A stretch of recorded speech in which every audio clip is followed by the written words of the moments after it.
அன்பான பெற்றோர்களுக்கு வணக்கம். இன்றைக்கி பார்த்தீங்க அப்படின்னா ஹோம்ஒர்க்கு சரியாக முடிக்க மாட்டேங்கிறாங்க, காய்கறி சாப்பிட கஷ்டப்படுறாங்க, அல்லாட்டினா மொபைல்லையே இருக்காங்க. இதை விட முக்கியமாக சொல்கிற பேச்சை கேட்கவே மாட்டேங்கிறாங்க. இது தானே இன்றைக்கி எல்லா வீட்லேயும் நடக்கிறது. இதுக்கு தானே நீங்கள் வருத்தப்படுறீங்க. இதை குழந்தைங்க தொடர்ந்து பண்ணிகிட்டே இருக்கும்போது நமக்கு டென்ஷன் ஆகும். அப்புறம் அது கோபமாக மாறும். அப்புறம் நாம் என்ன பண்ணுவோம்? கத்துவோம், அல்லாட்டினா அடிப்போம் இல்லையா?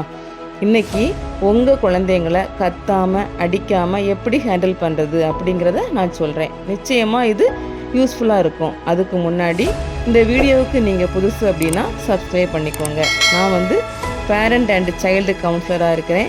நிறைய பெற்றோருக்கு இது யூஸ்ஃபுல்லாக இருக்குது அப்படின்னு கால் பண்ணியிருக்கிறாங்க. இப்போ உங்களுக்குள்ளாடியே ஒரு கொஸ்டின் இருக்கும், என்னென்னா நாங்கள் எல்லாம் எங்கள் அம்மா அப்பா கிட்ட அடி வாங்கி தானே வளர்ந்தோம் அப்படின்னு. உண்மைதான். ஆனால் நீங்கள் வளர்ந்த மாதிரி உங்கள் அம்மா அப்பா வளரலை. இப்போது உங்கள் குழந்தைங்க வளர்கிற மாதிரி நீங்கள் வளரலை.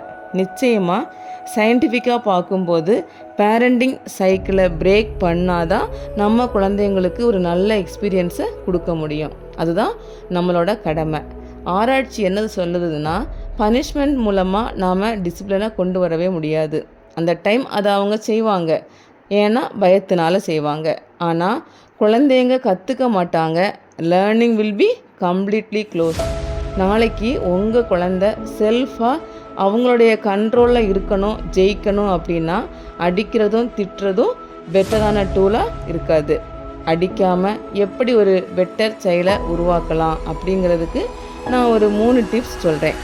First, controlled choice. நாம் குழந்தைங்கிட்ட எப்போவுமே என்ன சொல்கிறோம்? போய் விளையாடு, வா, சாப்பிடு, தூங்கு, படி அப்படின்னு ஒரு இன்ஸ்ட்ரக்ஷன் தான் சொல்கிறோம். அப்படி சொல்கிறப்ப அவங்க ஒரு ஃபாலோவராக மட்டும்தான் இருப்பாங்க. நம்மளால் ஒரு ஃப்யூச்சர் லீடரை உருவாக்க முடியாது. அதுக்கு பதிலாக நாம் அவங்களுக்கு ஒரு சாய்ஸ் கொடுக்கலாம். ஒரு அட்டனாமி கட்டாயமாக கொடுக்கணும். ஸ்கூல் முடித்து வர்றாங்க, இப்போ நமக்கு வேண்டியது என்னது? அவங்க ஹோம்ஒர்க்கை முடிக்கணும்.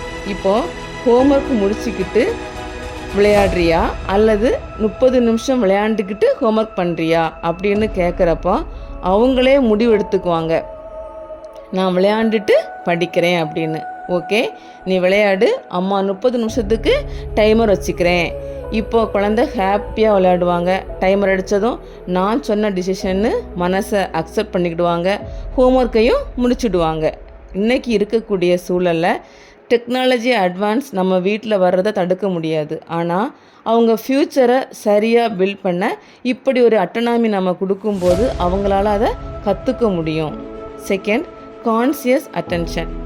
நம்ம வீட்டில் ஈவினிங் 7 மணிக்கு நம்ம குழந்தை ஏதோ கதை சொல்ல வருது. எப்படின்னா, அம்மா இன்னைக்கு ஸ்கூலில் அப்படின்னு ஆரம்பிக்கும் போதே என்ன சொல்லு அப்படின்னு கத்திக்கிட்டு கையில் மொபைலை வச்சு பார்த்துட்டு இருந்தால் குழந்தை அப்புறம் அடுத்த வார்த்தை பேசாமல் நிப்பாட்டிடும். ஏன்னா அம்மா என்னைய பார்க்கல அப்படின்னு. இன்றைக்கி நிறைய வீடுகளில் இப்படி தான் இருக்குது. ஆனால் அதுக்கு பதிலாக குழந்தைய பக்கத்தில் உட்கார வச்சு குழந்தைய பார்த்து சொல்லுமா அப்படின்னு குழந்தையுடைய மூளை என்ன சொல்லும் தெரியுமா? நான் முக்கியம், என்னோடய வார்த்தைக்கு மதிப்பு இருக்குது அப்படிங்கிறத உணரும். இப்படி கான்சியஸ் அட்டென்ஷன் கொடுக்கக்கூடிய பேரண்டால் தான் ஃப்யூச்சரில் உலகத்தை தைரியமாக எதிர்கொள்ளக்கூடிய குழந்தைங்களை உருவாக்க முடியும். Third, emotional connection. Emotional connection சரியாக இருந்தால் தான் குழந்தைங்க வாழ்க்கையில் நிமிர்ந்து நிற்க முடியும். அப்படிங்கிறதுக்கு ஒரு உண்மை நிகழ்வை சொல்கிறேன். நான் ஆசிரியர். என்னோடய கிளாஸில் குமார் அப்படின்னு ஒரு பையன், படிப்பில் ஆவரேஜ். ஒரு நாள் நான் டெஸ்ட் பேப்பர் கொடுத்தேன், மார்க் ரொம்ப கம்மி, ஃபெயில் மார்க்கு. அழுதான், தலையை குனிச்சிக்கிட்டான், அமைதியாக உட்காந்துட்டான். கிளாஸ் முடிஞ்சிச்சு. நான் அவனை கூப்பிட்டு கேட்டேன், எதுக்குடா அழுற? மார்க்கு தானே கம்மி அப்படின்னு. ஆனால் அவன் சொன்ன பதில் என்னையே உலுக்கிடுச்சு. என்னன்னா, வீட்டில் அம்மா அப்பா திட்டுவாங்க, அடிப்பாங்க, ஆனால் எதுவுமே என்கிட்ட பேச மாட்டாங்க அப்படின்னா. அப்போ தான், நீ தைரியமாக இரு, நீ முயற்சி பண்ணால் நெக்ஸ்ட் மந்த் நல்ல மார்க் வாங்கலாம், உன்னால் முடியும் அப்படின்னு நம்பிக்கை வார்த்தையை மட்டும்தான் நான் கொடுத்தேன். அப்புறம் அவன் முயற்சி பண்ணான், ஆனால் டாப்பர் ஆகலை. ஆனால் நம்பிக்கையாகவே இழக்கவே இல்லை. அன்னைக்கு கிடைச்ச எமோஷ்னல் சேஃப்டி தான் நம்பிக்கையாக மாறுது. பெற்றோர்களே, உங்கள் குழந்தை விழும்போது அன்பாக உட்கார்ந்து கேட்கணும். அதுதான் அவனை உயர்த்தும், மனிதனாக மாற்றும்.